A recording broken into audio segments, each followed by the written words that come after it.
এই মাসের মায়না কে কে নিবি? এই যে ম্যাডাম, আমি টাকা নিয়ে এসেছি। আচ্ছা, দিবি নাকি থাকবে?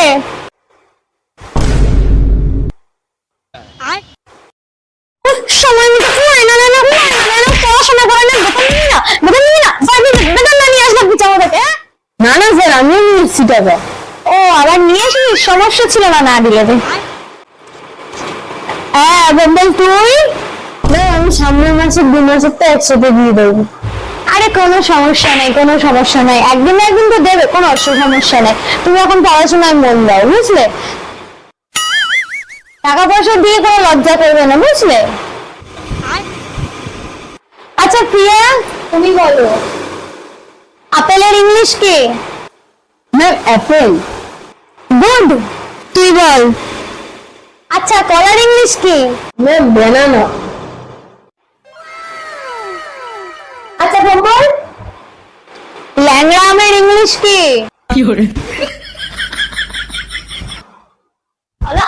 সময় মতো উঠতে পারবে না, পড়াশোনাও করেন। আচ্ছা প্রিয়া, আচ্ছা তোমার বাড়ির ঠিকানাটা কোথায়? ম্যাম যাদবপুর। ভারতের রাজধানী কি? Ma'am new Delhi. আচ্ছা তুই বল।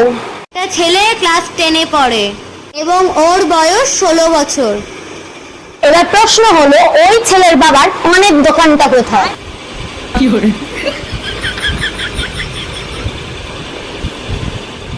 ম্যাম এটা কিরম প্রশ্ন হলো? সময় মতো ময়না দিস না, আমার মুখে মুখে তর্ক করিস। হ্যাঁ, ময়না নিয়ে যাও। আচ্ছা প্রিয়া, ঈশ্বরচন্দ্র বিদ্যাসাগরের বাবার নাম কি? ঠাকুরদাস বন্দ্যোপাধ্যায়। আচ্ছা তুই বল, কাজী নজরুল ইসলামের মামাতো ভাইয়ের নামটা কি?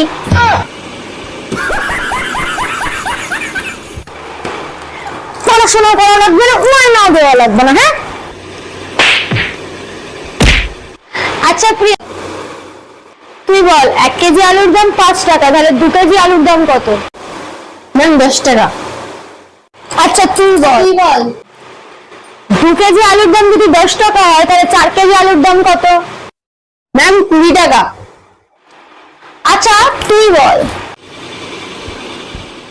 যদি 4 কেজি আলুর দাম 20 টাকা হয়, তাহলে সেই আলুতে কত পরিমাণ আলু আছে?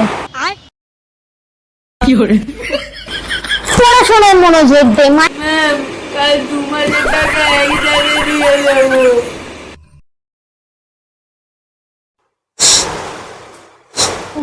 লজ্জা করবে না। কি বলবো? এটা বলবে তো?